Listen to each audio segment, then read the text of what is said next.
Welcome to the story of Dana, the clever fox who longed for a life less serious. Dana sat sadly on a hill, watching the world move on without her. It was a pleasant day in the forest, but the fox was serious. In the fields below, animals were busy, grazing, hunting, eating, and drinking. Birds flew in happy flocks. But Dana remained still and serious, an observer rather than a participant in the forest's joy. Dana held a high position. She was the special advisor to the lion, the forest's king. The lion relied on her advice for everything, and all the animals respected her intellect. They admired her intelligence and cunning, solidifying her high status in the forest hierarchy.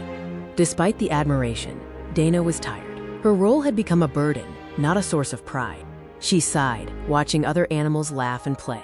She longed to join them, to be free of her serious facade.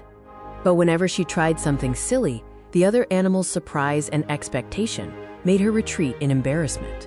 They expected her to be wise, not silly. Her reputation as a clever, cunning fox was unshakable.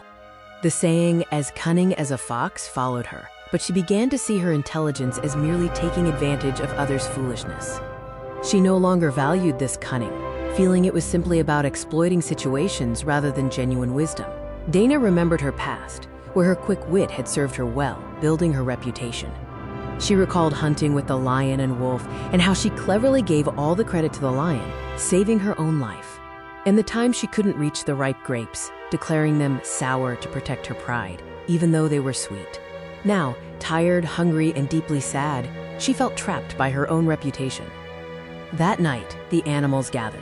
The air was filled with laughter and chatting, until an argument erupted over the movement of the moon or clouds. The lion, angered by the debate, declared, "Only Dana can answer this." Dana was caught in a spotlight she didn't want.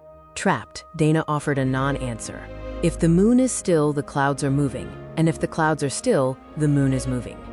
No one truly understood her words, yet they applauded, convinced it must be profound, simply because it came from the clever fox.